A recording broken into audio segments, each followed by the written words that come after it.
Hi, I'm Brien Lundin, and I am speaking to you from the Metals Investor Forum in Vancouver, Canada. We have a great crowd here, a lot of enthusiastic investors in the metals and mining space, and a lot of wonderful companies. One of the companies I really like that's in our Gold Newsletter portfolio is BacTech Environmental, symbol BAC on the CSE exchange. And speaking to us today, I had the pleasure of talking to Ross Orr, who runs that company that has been around for a number of years, Ross, but in a slightly different context.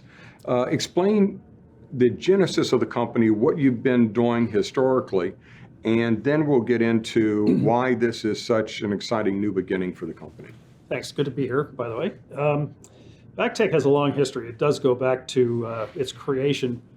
There were some scientists at King's College in London, England, that were looking at taking sulfur out of coal. This is back in the energy crisis days.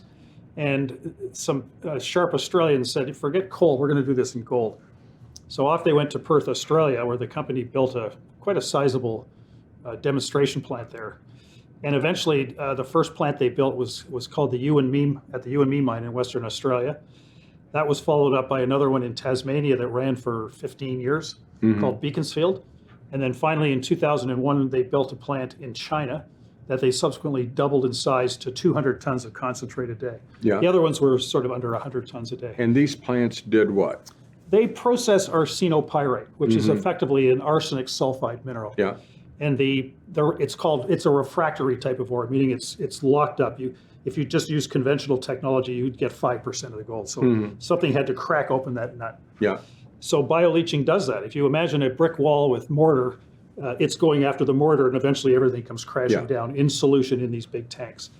And then at the end of the process, you do a solid liquid separation, you take your gold and silver, and then you neutralize the arsenic.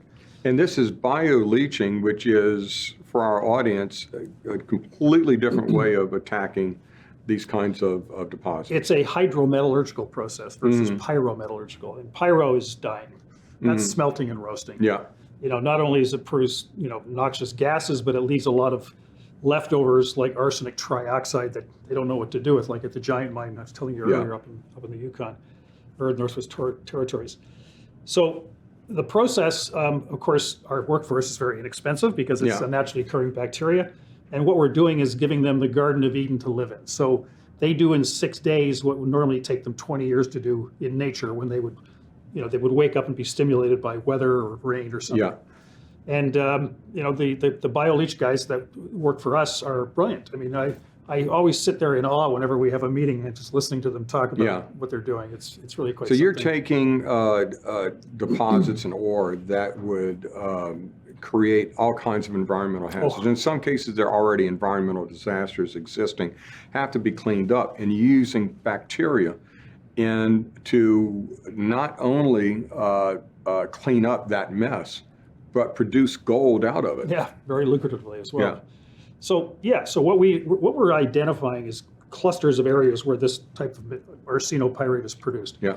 Because we want to then just plunk a plant right into the middle, and we'll be the processor of choice, and we'll pay a lot more money than is being paid by the pyro guys over in Asia. And that's the key difference here is you have previously been licensing this technology, and it's a proven technology. There's nothing, no guesswork about it here, no development about it, and decided, why are we doing this for other people? Let's just go ahead and start producing the gold. We were making millionaires out of the miners because I use the example of a 1 million ounce gold deposit has a $20 million market cap because it's got arsenopyrite and everybody knows it. Right. You crack that open and all of a sudden it's a $300 million, and we're still sitting there with our license fee. Producing gold in an environmentally safe manner that actually creates a cleaner environment than existed before. Oh, 100%. Yeah. Yeah. And we stupidly didn't realize this until about 2011 when we split the company in half and said, this technology goes over there to the mining guys, they can use it all they want, but we're going the environmental route. And so I was contacted by a young guy named Bernardo Brito, who's a graduate of the Royal School of Mines living in Ecuador. He was a metal trader, and he noticed all these mining sacks going out every day. There's 250 tons a day goes out of the area that we're building our plant in. And he said, where's that going? Well, it's going to China. Why? Well, because they're the only ones that'll buy arsenic. and gold. And so he called me. I remember specifically getting not a Zoom, what was the one before the Skype. Skype, thank you very much. And we hopped on a call, and I was astounded. Yeah. First of all, the grades. Like the first plant that we're building will have a minimum grade that we'll buy of 50 grams per ton. Wow. So just under two ounces per ton. We know we're going to pay 65 to 70 cents for that gold value, and you apply $212 a ton, which is the operating cost of treating a ton of ore with bioleaching, and that your margin. And again, we're tax-free for 12 years. Wow. Yeah. And that's a remarkably new development and new business model for you. And what attracted me to invest in the company a while back and recommend it in Gold Newsletter are the economics involved, because it doesn't take that much in capital expense. The revenue, the free cash flow, the earnings annually are considerably more than your current market cap. Market cap, yeah. That's a value proposition that's about pretty 50% more, actually. That's a pretty compelling proposition right now. Yeah. And of course, there was significant risk involved in that you didn't have the permitting yet in place when I invested in it originally, and you've just cleared that hurdle. Yeah, the final hurdle, yes. We got all the permits now. I mean, like I said, when I made my presentation earlier, I should have been standing there with a shovel in my hand, because that's where we are. Right. Right. We just need the money to do it. And doesn't take that long to get into production once you get the money. Correct. Now, one of the other interesting things to me is when a company here in Vancouver, and a junior mining company, goes to get financing, they go to a few institutions, they go to family offices, retail investors, they do a placement, et cetera. But there's only so much money, and even these days there's only so much money in that industry.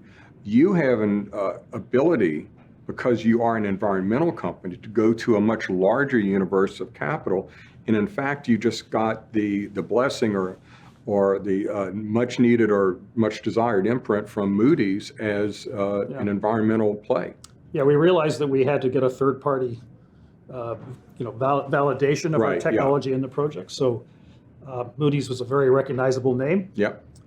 They spent 2 or 3 months going through the process and questions and answers and investigations, and they gave us an 80% rating, which is fantastic. And since we announced that, then we're starting to get calls now from these ESG funds. And that's a green bond rating, That's a right? green social bond. So even better. Yeah, no, it is, because I preferred earlier that we are going to be paying a lot more money to these people living in the area. The standard of living is going to go up dramatically. Yeah.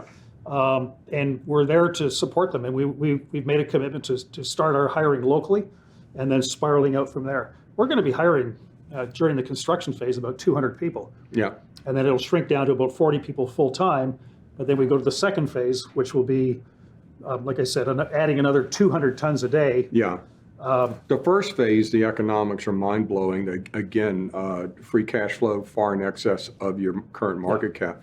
But the second phase, because everything's modular for not much more money and probably out of cash flow at that point, you can multiply your throughput and earnings. I would say probably $60 to $70 million. Yeah. It's crazy. I mean, which is a couple of years of revenue from the first phase, or 2 or 3 years of revenue from the first phase.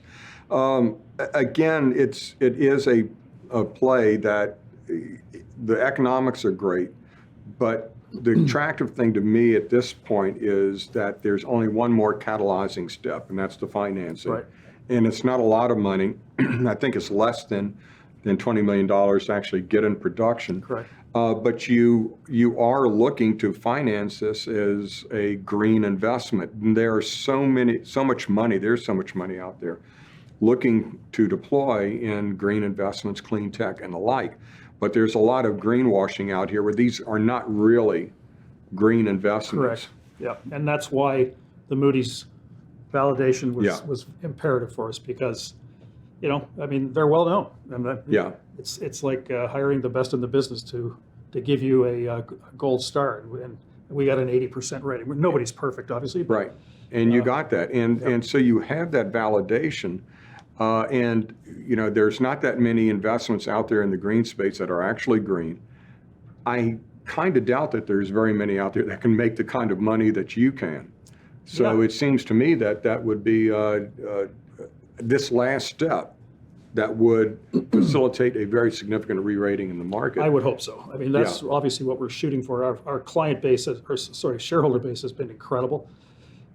We've had people with us for forever. I mean, and patience is a virtue, and hopefully it pays off in spades for us on both sides, on the environmental side as well as on the bottom line. Well, I think it will. As I mentioned, I had invested in the company personally before you got that final permit.